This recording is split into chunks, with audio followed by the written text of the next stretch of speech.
Hello, everyone, and thank you for joining us. My name is Amanda Kramer, and I am the Associate Director of Alumni Engagement at the University of Colorado Boulder's Leeds School of Business. Welcome to this quarter's Leeds Professional Development webinar. We are so excited to be here with you today. Leeds is a top business school offering undergraduate, MBA, executive MBA, MS, and PhD programs, and has an alumni network of over 41,000 strong, living and working around the world. For today's Leeds Professional Development webinar, we're excited to welcome Hallie Crawford, who is here presenting Mind Your Mental, Work-Life Balance in 2022.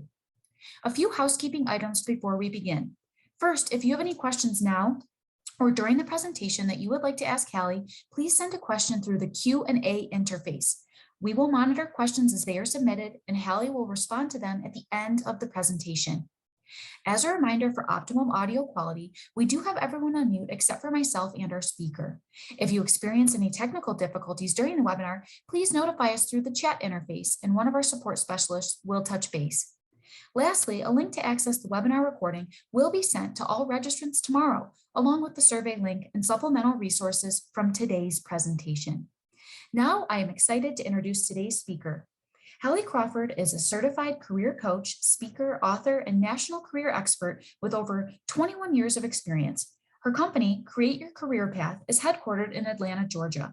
She is regularly featured in the media, including Forbes, CNN, Money Magazine, and the Wall Street Journal, and has undergraduate and graduate degrees from Vanderbilt University and the University of Illinois. With over 2,000 success stories, her team of coaches and resume writers help professionals find jobs that make them want to jump out of bed in the morning to go to work. Her website is www.halliecrawford.com. Welcome, Hallie, and thank you so much for being here today. I'm going to hand the webinar controls over to you now. Thank you, Amanda, and thank you everyone for being here today. We greatly appreciate your time to discuss this incredibly important topic. Mind your mental, how to figure out this work-life balance thing and stay connected with people at work, but also manage things at home, given everything that's been going on with us as it relates to COVID and professional changes in the workplace. This is a really hot topic that's been incredibly popular for understandable reasons, that people are trying to navigate this kind of new normal, so to speak, figuring out hybrid, fully remote roles, et cetera, et cetera. And we're going to try to give you as much information as we can as it relates to how to set boundaries, how to stay connected with your team, et cetera. And we've got some great questions that were already pre-submitted at the beginning too. But we also want to take a really close look at what work-life balance looks like for you and how to find greater fulfillment in your work and home and kind of strike that right balance between the two, if you will. So as Amanda said, I'm a certified career coach, speaker, and author. I've been coaching and training for just over 22 years now. There's a lot more gray hairs going on underneath here. The advice that we're going to give you all today is advice that we share with all of our coaching clients to help them figure out how to balance things in their professional lives effectively and their personal lives too, but also find greater fulfillment kind of in both. So the advice that we're providing to you today is stuff that we tell our clients all day long. And as I'm sure you all can imagine, this is a very big topic that people are bringing up a lot these days, given everything we just discussed, COVID, et cetera. So let's take a look at our agenda first. And we are going to talk about 5 basic tips to get started here. And then at the end, just as a quick reminder, we will have time for Q&A. We'll answer questions at the end there. And the things that I wanted to share with you all today, the tips, are we want you to kind of consider taking these or working through them in the order that they're presented, actually, because we think that they kind of build upon each other. We'll talk about external definitions and how that can impact negatively our work-life balance. I'll show you the life balance wheel that we use with our clients and how you can more effectively leverage that to create better balance in your life. We'll talk about fulfillment and why that's so important professionally and personally as well, and how to find and create greater fulfillment in both areas of our lives and how that helps you with greater balance. We'll talk about setting meaningful goals, not just ones that we should set or they're practical and realistic and ones that we need to, but how to make them a little bit more meaningful. And then finally, we will talk about how to set some boundaries around our home life, et cetera, et cetera. We want you to make it real from today, and we'll give you as many practical, like tangible tips as we can. But we want you to walk away with at least one action item that you will take in the next week from our talk today. And we really would love it if everyone would make a commitment to think about or reevaluate and work towards your life balance goals as on a quarterly basis, like as part of your strategic career plan. And we'll talk about that a little bit more as we go. You are receiving a copy of the recording. I did want to share, if anyone would like a copy of our slides, we are happy to share those with you.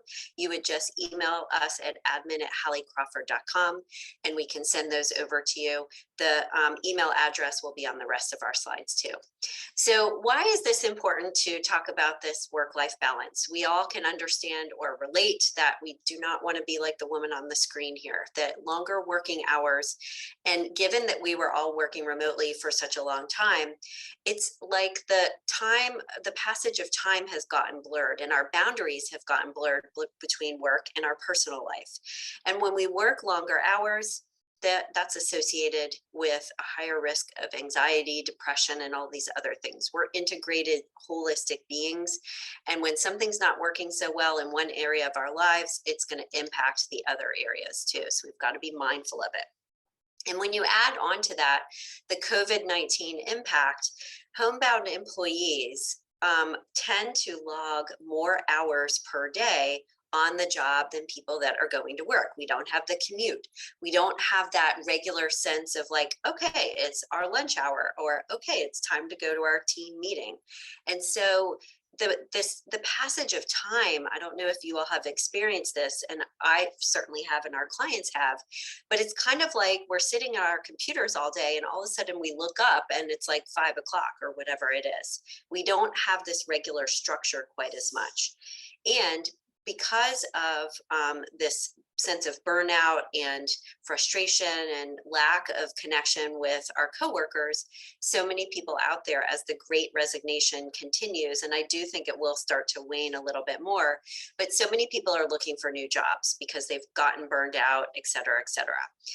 One of the things that I want you to think about is how you view balance now, given everything that's happened as a result of COVID-19, and how you view balance, what's important to you at this phase in your life and your career, but also based on what you've learned due to the pandemic, okay? And I think that for so many of us, how we all view balance and life balance has changed enormously. There is a reason why employees are being more demanding, so to speak, for greater benefits, more work-life balance, more flexibility. You know, we've had plenty of clients say, you know what, I want to work solely remotely, all the way to people who are saying, how do I tell my boss I never want to see them again in person because I want to be remote? And other people have told us, I really want to go back to the office because I miss that sense of camaraderie. And I realized during the pandemic that the majority of what I enjoyed about my job, for example, was my coworkers. So please know that everyone feels completely differently. And there's lots of different kind of attitudes or perspectives out there about how the workforce has changed. And as much as possible, we want to try to understand that everyone has a different attitude or perspective about it and be respectful of that. So the good news, even though we've talked about these difficulties, the good news is that you can find greater work-life balance. Employers are listening more than they ever have before to what employees want. We've had clients tell us that their organizations are giving them their bonuses sooner because they don't want people to leave. We have another client whose company has given everyone in their company a stipend for education, and they can use it for professional purposes, but also for personal purposes too. And he's actually taking some scuba classes. So a couple of things that we want you to keep in mind are listed on this slide here. So the first one is on the right-hand side. we want you to keep in mind as we're talking and as you're thinking about your own sense of work-life balance is something that's fluid, and it's really about how you define it, not how anybody else defines it. So number one is, it's not something, life balance isn't something that you achieve, you check the box, and it's going to be perfect for the rest of your life. It's something that's going to change based on circumstances, some that you can control, like if you decide, if you're getting married, if you decide to have a child, et cetera, your life is going to be a little bit out of balance for a little while you're planning the wedding, et cetera, et cetera. That's by choice. Sometimes it's not by choice that we'll have external circumstances change and our life is out of balance. So think of it as something that's organic, that you're always going to need to be working on or mindful of to a certain extent. But it's not this check the box and, oh, one and done, and now everything's going to be perfect. The second thing to think about is you really need to think about how you define balance for you as a person, and not listen to any shoulds, so to speak, that are out there, or what other people feel balance looks like. I'll use me as a quick example. So when I first started my business a long time ago, I was really good about, I'm not going to work on vacation. I thought that was the way to go, and what everybody said you were supposed to do. But I honestly, right now, I will work a little bit while I'm on vacation these days, because I realized early on that it was more stressful for me, at least, to come back to all these emails and not knowing what was going on. So I do that. And I also actually work a little bit on the weekends, because I have chosen to have a schedule where I can pick up my son every day from school. And as a result, I lose some of that time during those work days. So I work on the weekends. That's totally okay with me. Other people might frown on it. It works for me because it's how I define balance.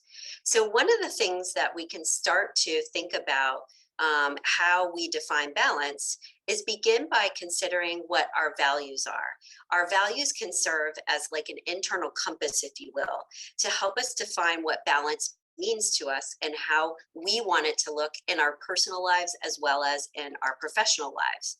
And if we think about a compass, as we all know, is used for orientation and direction. And what happens to us, sometimes on purpose, sometimes not, like we said, is problems come up when there's interference or deviation. Again, they can be intentional or not. And it's really important to start to think about, I think, to look inside of yourself for what balance means for you versus comparing to other people. Kind of thinking about balance needs to come from the inside out. Now, we all know there's lots of different tools and advice out there about setting boundaries and time management, and all of those things are completely valid. But part of what we wanted to do today is to share some other ways to think about balance coming from an internal place, if you will. And then closer to the end of our presentation, we'll start to talk about some of those tangible things, those boundaries that you can put in place as well. But here's what we have found is one of the things, our first step is what we want our clients to do is to start to think about how they define themselves as a person and as a professional. And what tends to happen to us is on this next slide is, and this is totally normal, by the way, we tend to get caught up in our daily lives, in our work, etc. And over time, we begin to define ourselves externally, based on our roles, based on our profession, maybe our salary, what our strengths are, issues we've encountered in the past, etc. That's just normal. That happens to us. It's common human nature. It's typical. But what we want to start to do is think about, okay, how am I defining myself right now? And are there inherited values, norms, definitions, or priorities from society or family or elsewhere that don't really fit for me as much anymore, and that I don't want to live my life according to? Okay, so the first thing we want to think about is, are there any external definitions or ways I'm defining myself that I shouldn't be quite as attached to because they're external things versus internal? We talked about this already, the never working on vacation. I tried that for a while. It didn't work for me. So I had to shift my perspective and thinking there. We do think that it's a really good idea when you're in a meeting, working with a client or customer, et cetera, that it's a good idea to turn your phone off and put it away, et cetera. But we all know that these days, sometimes we need to be accessible too. So in some cases, we need to have it available if your child's school calls or whatever it is. So think first about these external definitions. And part of this step in identifying them is we want to remove those external definitions that we don't want to live by anymore or that don't necessarily work for us any longer, and set our schedule as much as we can, whether it's professionally or personally or a little bit of both, and our actions according to those internal definitions as much as we possibly can. I realize that not everyone can set their own schedule like I can. When you work for someone else, that's how it is. But are there small changes that you can make and adjustments to how you handle your workload when you work on certain things, et cetera, and how you approach certain projects or tasks that would be a little bit more true to what works for you?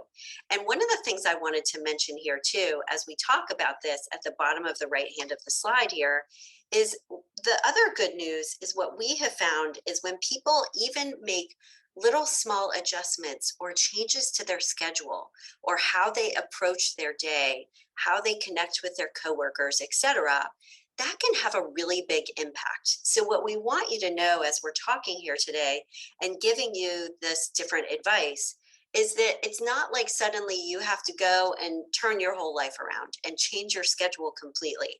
We have found that even small changes or tweaks can have a really big impact on how people feel about their day and what their sense of work-life balance is inside of their lives. So small changes, big results, okay?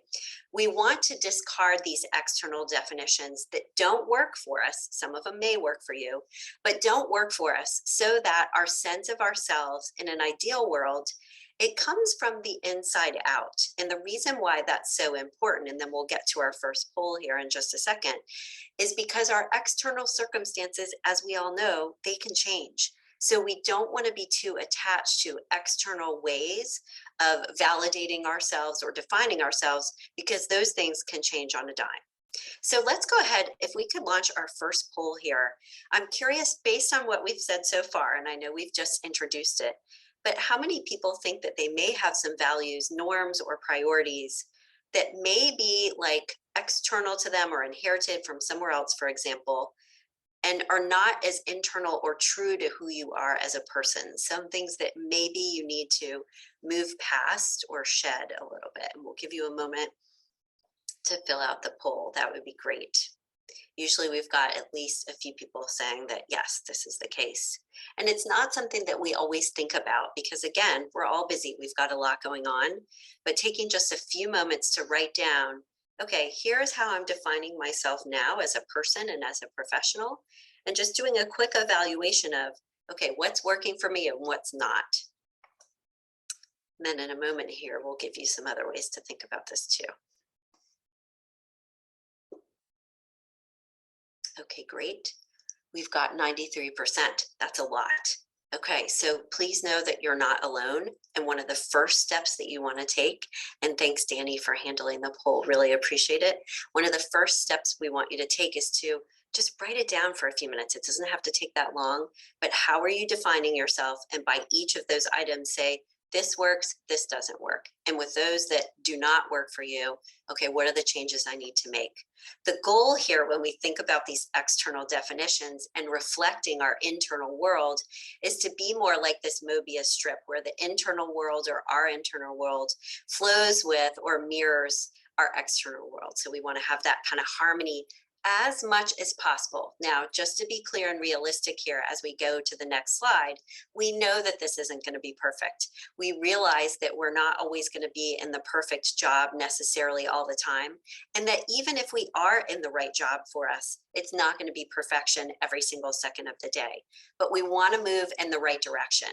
And there are 4 ways that we would recommend And I would suggest, by the way, that you pick one or two of these that works best for you, that you're kind of the most drawn to, that will help you create this sense of internal and external harmony that will then help you move towards greater balance. So we talked about the first one already, this quick self-assessment. Where do you think you're defining yourself incorrectly or externally? And as part of this question, we really like our clients to be thinking about, what does success mean to you these days? At this age, at this time in your life professionally, at this stage in your professional career, et cetera, and also post-COVID, so to speak, what does success mean to you now? We've had people say different things, like they want greater meaning, they want to impact or influence others a little bit more, but it's whatever works for you and makes sense for you. The second thing that you can do to get a sense of whether your internal world is reflected externally is to interview other people and find out, okay, when you think of me, what adjectives come to your mind? And see if any of those adjectives are ways that you define yourself or reflective of some of your values, as well as what your greatest strengths are. Again, seeing how well you're doing, kind of mirroring the two. A third way is to begin to write a new story for yourself. So to start to think about, okay, now that things have changed or maybe settled down and my organization, for example, is in the new normal, how do you want your ideal workday and week to look? What is, your ideal schedule? Who are the people that you are working with, et cetera, to get a sense of what you want balance to look like for you at this point in your life and career. And sometimes we'll have people create a vision board in order to create this. Other people who are less visual and like writing a little bit more, they may journal about it. And finally, it's a great idea too to think about fulfillment, which we're going to dig into a little bit more in a couple of slides, to think about and write down, okay, what fills me or what am I passionate or excited about in my personal and in my professional life? And am I doing those things on a regular basis? Are there areas that I can incorporate those passions or things that I enjoy a little bit more into my work life or into my personal life? Because what we want to talk about here in the next few slides is we feel that work-life balance is not always just about your schedule and where you're spending your time. It's also about how you're spending your time. Because I would assert that if you're spending your time, even if it's a shorter period of time, doing something that you really value or honors your values enormously, that's going to give you a greater sense of balance and peace than if you spend a ton of time doing something that doesn't have a lot of meaning to you. So it's not just about time management and scheduling, it's about how you're spending your time too. On that note, let's talk about step number 2 and evaluating and using our life balance wheel. So this is the life balance wheel here on this slide that we use with our clients. And I'll let you take a look at it for just a second as I introduce it.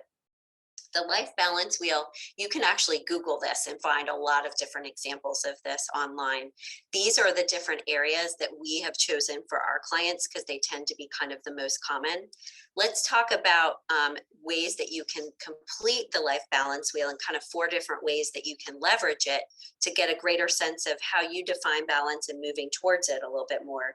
And as we said at the beginning, we would really love it if one of the action steps that people would take on from being here today is to assess their life balance on a quarterly basis, not just let it be up to chance or hoping that things will get better, but be really mindful and proactive about it and incorporate it into your strategic career plan. Even if it's not something that you're going to share with your boss necessarily, it's something that you have personal for you. So the 4 ways to leverage the life balance wheel, the first 2 are listed here, the next 2 are on the next slide. So the first way is to adjust the categories on the wheel based on what your situation is and maybe what your priorities are. The categories are listed here on this slide. These are the ones that we find are typically the most common, but you can adjust them or change the name of them to make it a little bit more fun and exciting or true to you. So friends and family, fitness and health, et cetera, et cetera. If any of these areas of the wheel you think you should change or adjust because of a different priority for you, go for it. No problem there at all. The second thing we would want you to do is on the wheel itself, rate your current state so that you can get a sense of, okay, how are things running for me in terms of balance in my life right now based on all of these categories. This slide is a little bit fuzzy. I know the reason why we share it is we blew it up a little bit because after you assess where you are now, it's a good idea to kind of draw lines between your different numbers so that you can get a sense of, okay, what's going on and where are my areas that are a little bit lower. And the image here is when you connect the dots, if this was a wheel on your car, it would be a little bit bumpy. So we want to get things to be a little bit smoother and in better shape, obviously. Okay. The third way to leverage the life balance wheel after you've ranked yourself in current state with each of the categories is to begin to define, okay, if each of the areas was closer to or at a 7, what would the future state look like for me? And even like journal about it for a few minutes. Doesn't have to take that long, but if my career was higher up on the list here, what would that be like and how would that look? And go through each of the areas so that you're starting to create kind of a vision or some possible goals for yourself of how these different things can look so you can create greater balance for you in your life. And then step number 4 is to assess things quarterly. And what I would say honestly is go through these same 4 steps. They should be quicker and easier at that point each quarter because you've already kind of established some guidelines or, a starting point, if you will. So it shouldn't take quite as long, but to evaluate, okay, how am I doing? Have things gotten better, worse? Where has it changed? What do I need to do differently? Assessing this on a more regular basis will help you work towards balance on a more consistent basis because, as we said earlier, balance can be so fluid. You really need to keep kind of your finger on the pulse.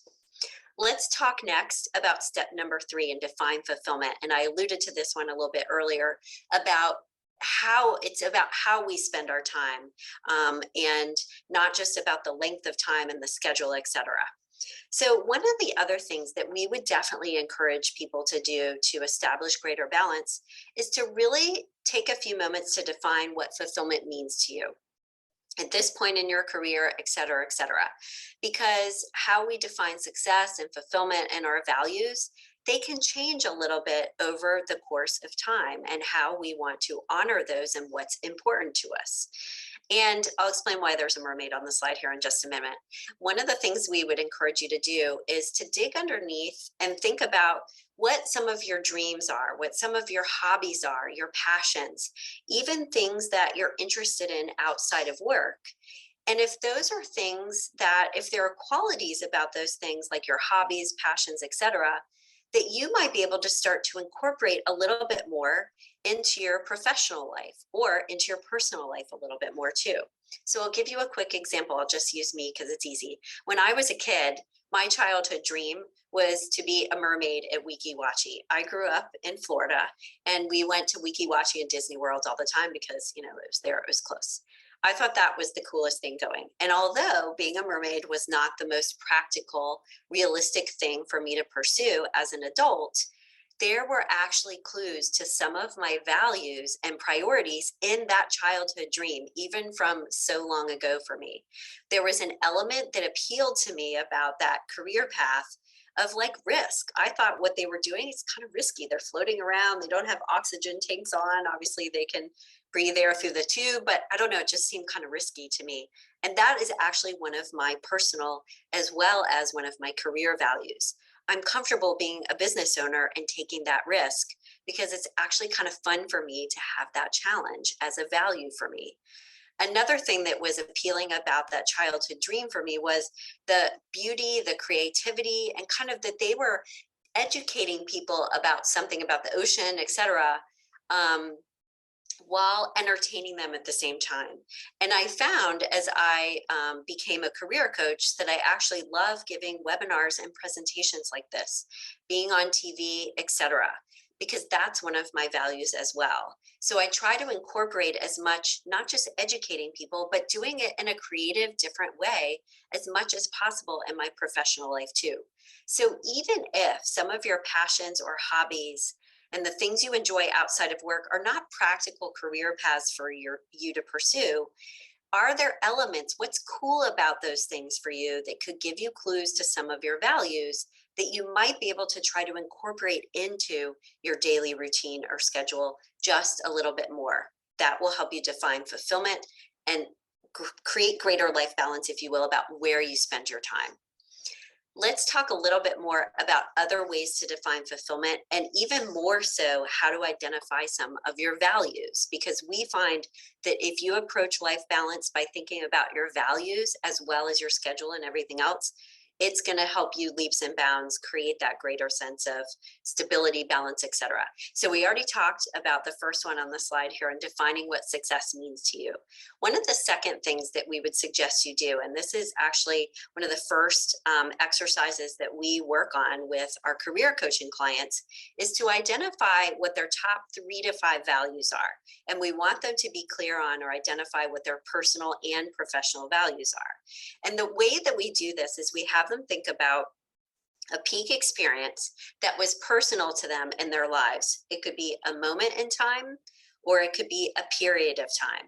But what we mean by a peak experience is a time in their life when they felt lit up, excited, like things were rocking and rolling, flowing on all cylinders. Okay.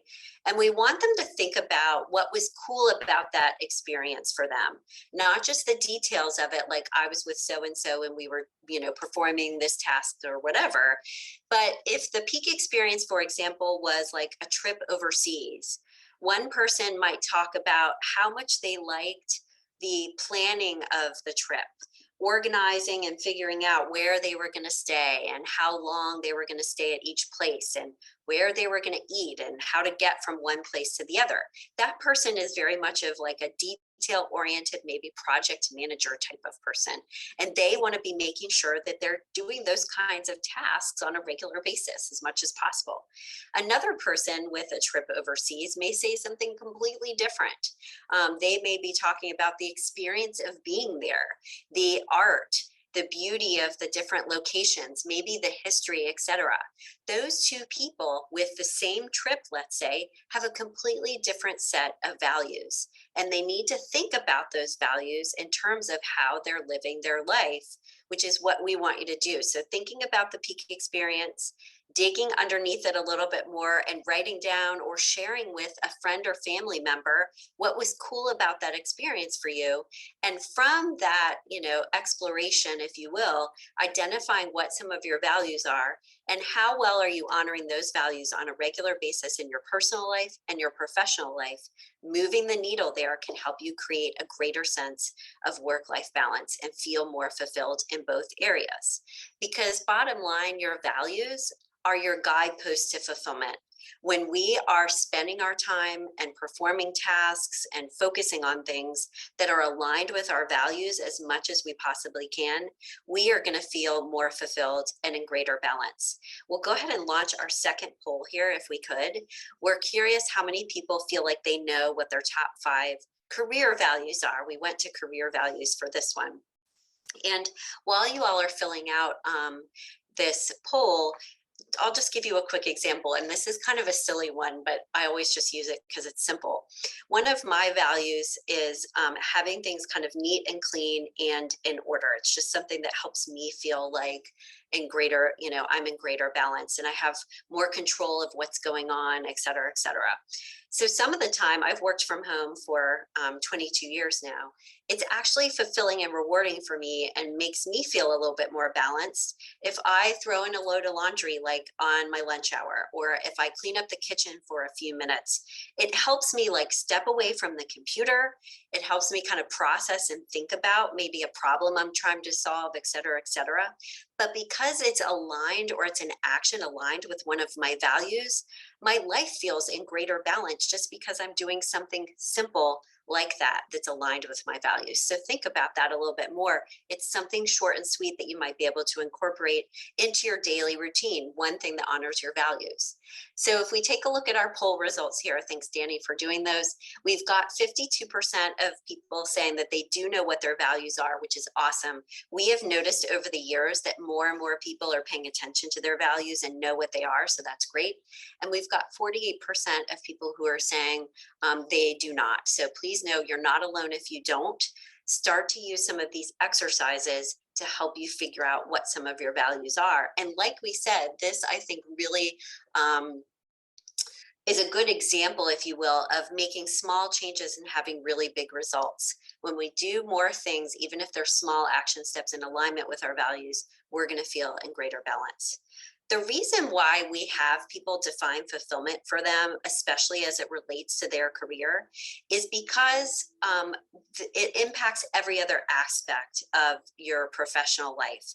This is our ideal career model that we use with our clients to show them what the different components are that they need to be paying attention to know if they're in the right career fit, but also to make sure that they're crafting their career and creating their day as much as possible around the specific elements of the career model. And I'll show you what each of these mean just briefly, because I think it's pretty self-explanatory. But you can use the career model, by the way, is like a checklist for yourself to get a sense of how in balance is your current job. We have people start with fulfillment, as we've already talked about.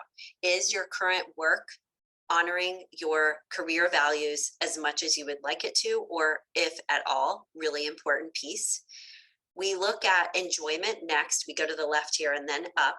Are you spending your time enough on tasks or projects for you that are enjoyable? Are you leveraging like your strengths enough, but also spending your time on tasks that you like? Like, do you like the subject matter of your organization, if you will, and the type of product you create, et cetera, et cetera?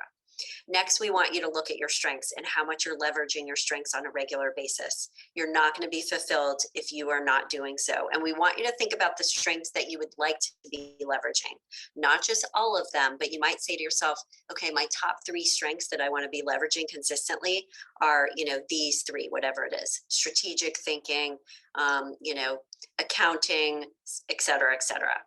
We then want you to think about, is your current job leveraging your past education and your experience in a way that you wanted to?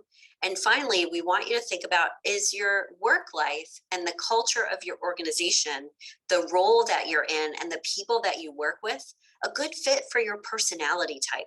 Personality type is a big one because we can't change who we are and our personality type. So it's a make or break for our career satisfaction and it being a fit. And then finally, we want you to look at the work environment. Am I in the right place in terms of culture, organization? Do I believe in the mission? Do I believe in our leadership? And compensation is last, not because it's the least important. It is critically important. But we want you to think too about your compensation in terms of not just how much you're paid, but your benefits, et cetera. And one of the ways you can leverage the model is to rank on a scale of like 1 to 10 where your career is now in each of these areas. How well is it honoring each of these sections, if you will, and where there are consistencies and where it's a little bit lower, kind of like the life balance wheel. What are the things that you can do to make changes in terms of your job or career, if possible, in order to have it be in greater balance for you? All of these pieces really need to be in place for you to feel good about your job. They're critically important, all of them. Let's talk about step number 4, and this is setting meaningful, but also realistic, practical, tangible goals. We all know about SMART goals, right? They're supposed to be measurable, attainable, realistic, all of that. But we would add to that one that we would like people to set goals that are meaningful to them as well, not just ones that they feel like they should based on their career trajectory, et cetera, but ones that are aligned with their values as much as possible. So it's a great idea to attach your career and your professional and personal goals and your life balance goals to your values as well. So when you think about and identify your values, then establish your goals in alignment with those as much as you can. And if you already have some professional or personal goals, think about, are those aligned with your personal values? And if not, how can you adjust them in order to have it be that way for you? We already talked about my examples here. Time during lunch to, clean my office, clean the kitchen for a moment. I end my work days early and I'm willing to work on the weekends as a result, totally fine. We'd like you to attach your goals to the ideal career model as well, and make sure that all of your goals are aligned with 1 or 2 of those pieces of the career model too. as we've said already, balance isn't just about time management and boundaries. Attaching it to your values as much as possible will help enormously. And finally, attaching life balance to your strategic career plan as a line item is a really good idea. Now, as I said earlier, small changes can have a big impact on people. So we want you to kind of test out different strategies, like one or two things at a time, and see how it works for you and make adjustments along the way. You can take baby steps here. Again, you don't have to turn your life upside down, but try a couple of different things for a month or so and see how it goes, or for the next week or so, and see what impact that has on you, and then add some different strategies over time. This doesn't have to be overwhelming. Try different small things and see how it impacts your life, and then keep going. Okay. And as we talk about meaningful goals, especially professionally, attach those goals to the ideal career model. We said that already. But another thing that would be great, in addition to ranking your current state with the career model, is to write a vision statement for each area of the model. What would it be like if each area was at a 10? And from that piece of it, or from that exercise, start to identify a goal for each of those areas. What are the things I need to be working on a little bit more in order to have my job and my career path be a better fit for me in the long run? We've talked along the way about developing a strategic career plan.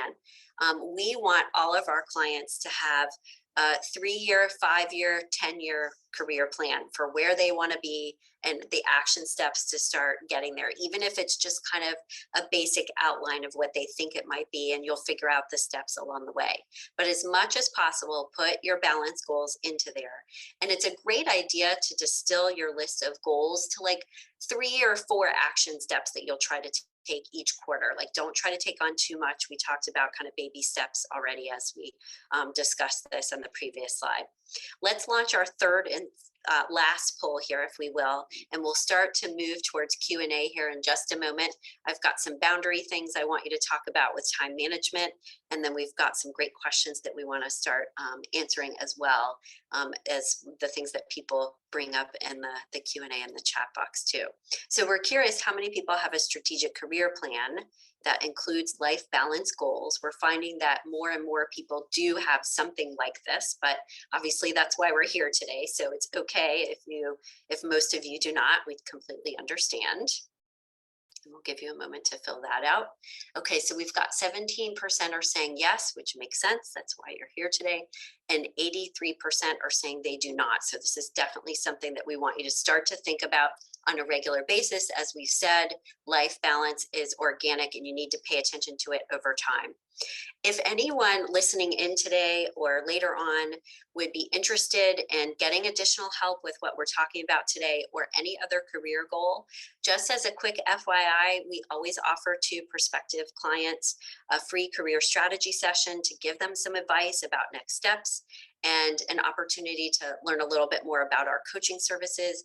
We absolutely love what we do, so we would be happy to talk with anyone who feels like I need a little bit more help with what we're talking about today or anything else. Let's talk about our final step, step number 5, and setting boundaries. These are some of the most common ones that we will work on with our clients.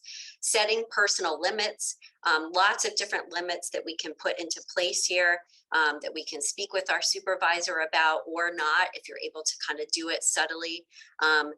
In terms of if someone emails you, late at night, that you don't have to respond to them right away, you might need to consider a little bit more how accessible you are willing or able to be at different times of the day. If you're still working remotely, for example, and you have kids, you might say, look, I need to log off at around, 4 o'clock. I'll be back online for, at like 7:30 or 8 for a half hour just to wrap everything up, whatever it is. So these personal limits are really, really important. And what we find is, for example, if we'll tell a client like, look, if you're working, really late hours, we just want you to set a commitment to be done, let's say at 5, for example, 2 days a week, and see how that goes and see how it makes you feel. And that's a huge step in the right direction for them. A second thing to do in terms of boundaries and thinking about your values, etc., is to really be clear on and identify when you're at your best and work on those most difficult tasks during that time of day.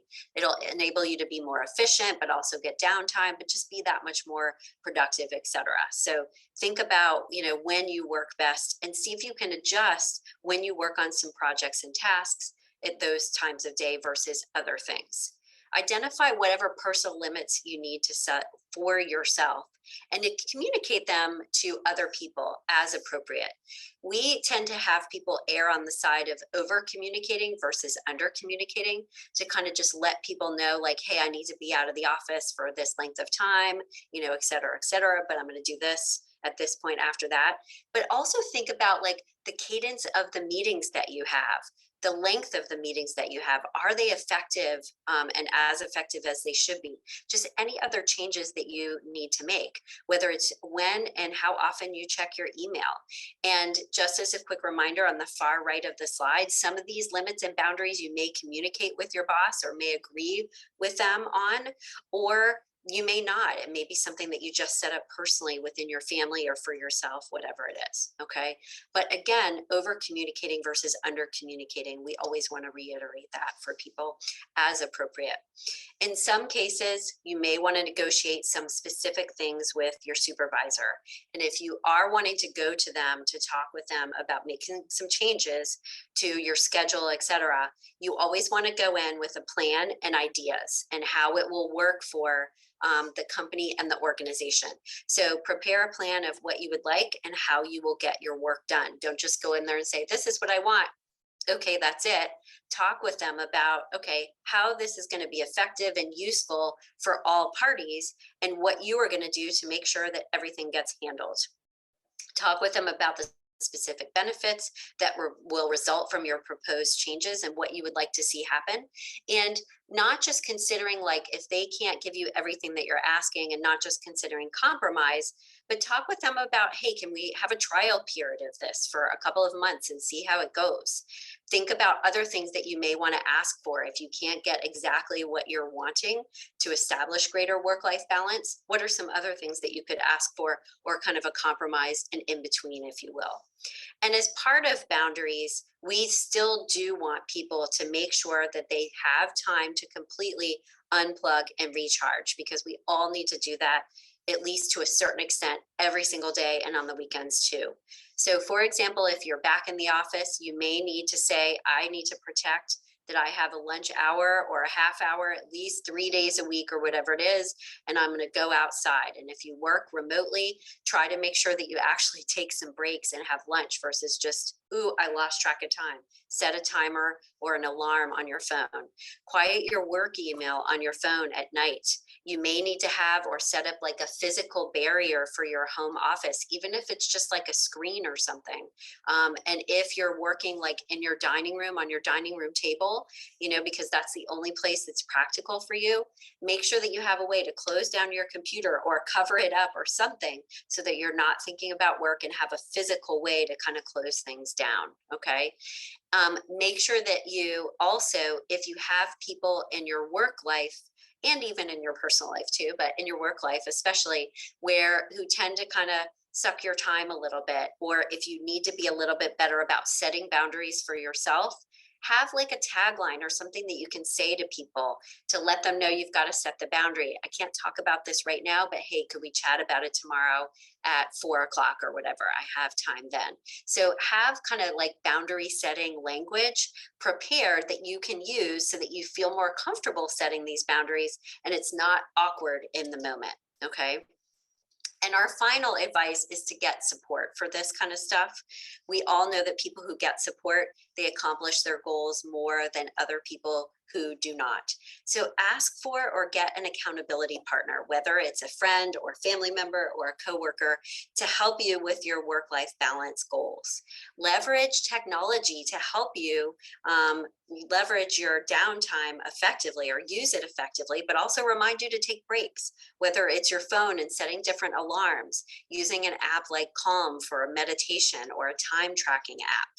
And it's really important, especially these days, to find meaningful ways to connect with each other more. If we're not seeing our coworkers in person as much, or even if we are, but it's like weird because, it's been several years, for example, that we've seen them, take time to like go to lunch with people and reconnect with them, have team building exercises, or just like do a Zoom call on a Friday, like it's a happy hour once a month or whatever, to just connect socially as well as professionally to help your team kind of get back on track with things. So make sure that you find meaningful time to connect with people, and again, not just about work, but ask them how are things going at home and with their kids, et cetera, et cetera.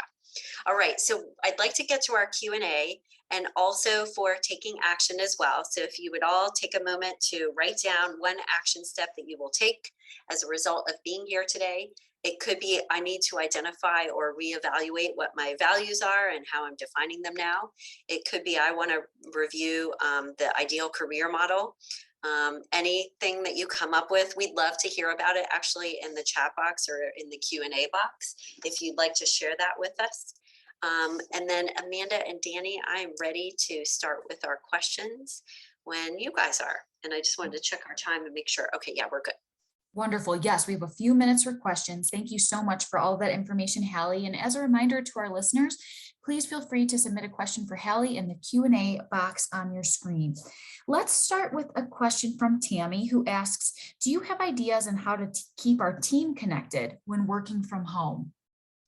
Yes, Tammy, thanks for that one. That is so good because I think, we started out at the beginning of the pandemic. We didn't know what to do and how to handle this. And then some people kind of got into a groove with it. And then it's like, okay, what do we do now? So this goes along with if there are certain kind of like meetings or scheduled like coffee chats or something that you can set up with your team that are just set aside for catching up with each other for 20 or 30 minutes. We've had people do tons of different things, like they'll do a scavenger hunt in their home as something fun, and they'll share, something personal, an ugly holiday sweater contest.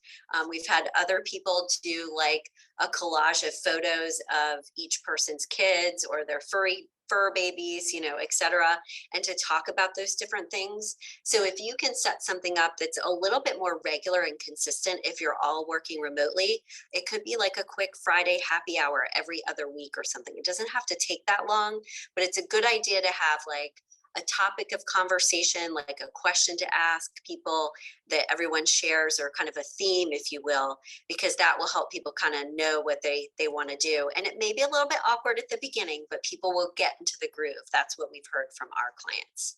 Great question. Thanks for asking. Thank you for that, Hallie. Let me move into a question from Colby, actually two questions. First part, what are your thoughts on the 4-day work week? And then the second part, what is the optimal hybrid work schedule?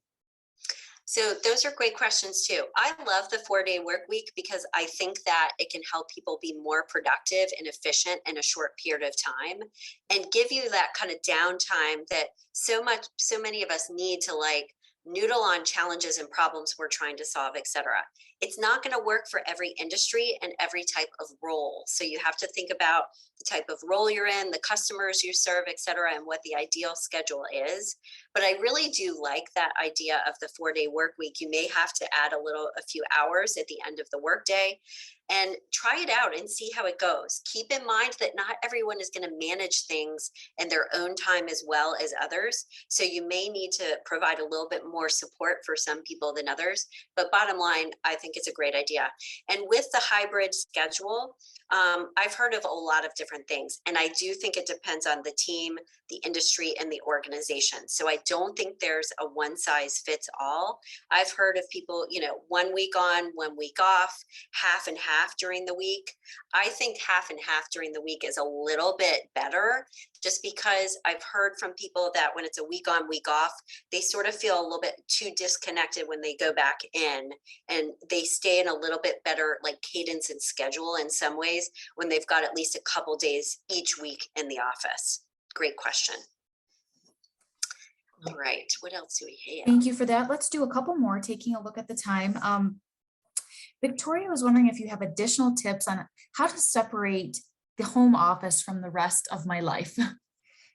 Yes, totally. That is a tough one, especially if you live in like a smaller space where you don't, have quite as much to work from. Or, for example, if, the ideal room for you to sit in doesn't have windows and you really want to sit, by a window or whatever it is, have a dedicated space. Make sure that the space has everything you need right there, folders, pens, computer, et cetera, et cetera.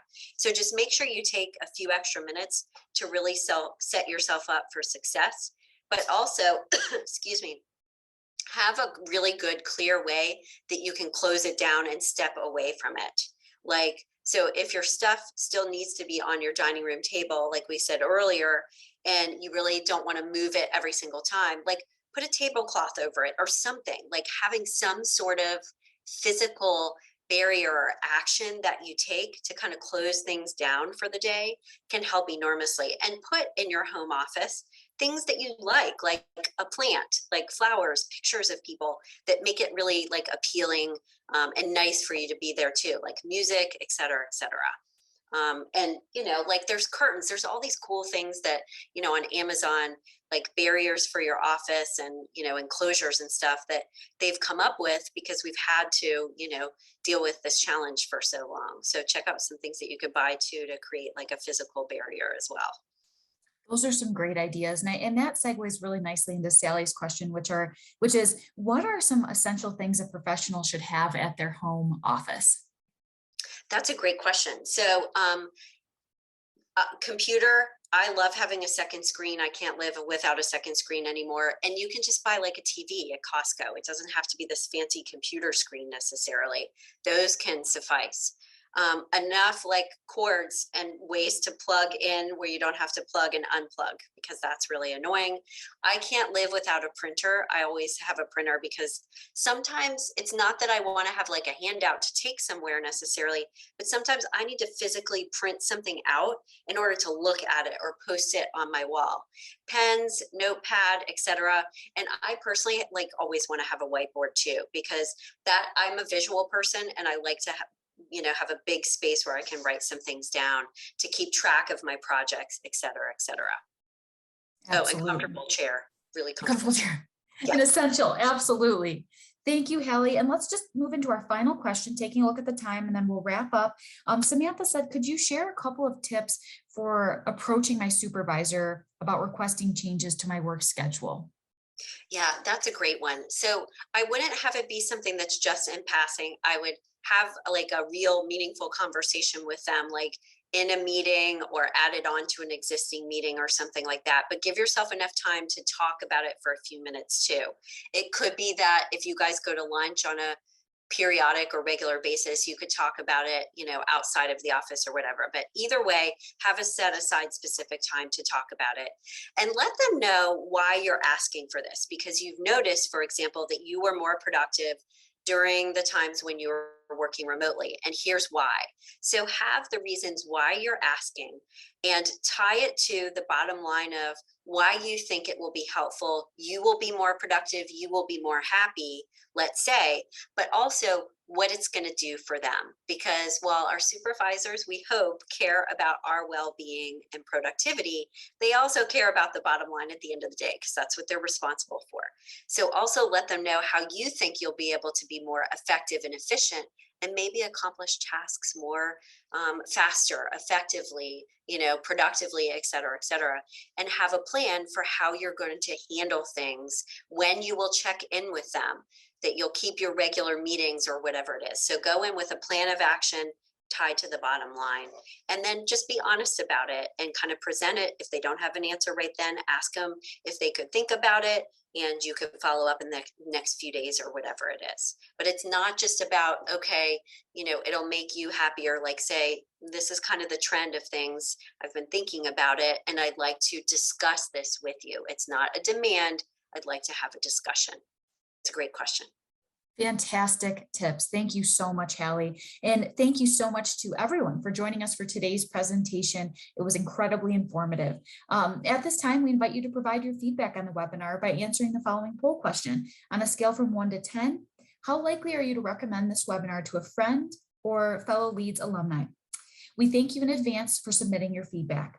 As a reminder, all webinar attendees will receive an email tomorrow with a link to the recording of this presentation as well as a survey. To view upcoming webinars as well as previous recordings, please visit our website at colorado.edu/business/alumni. We look forward to our next webinar, which will be next quarter.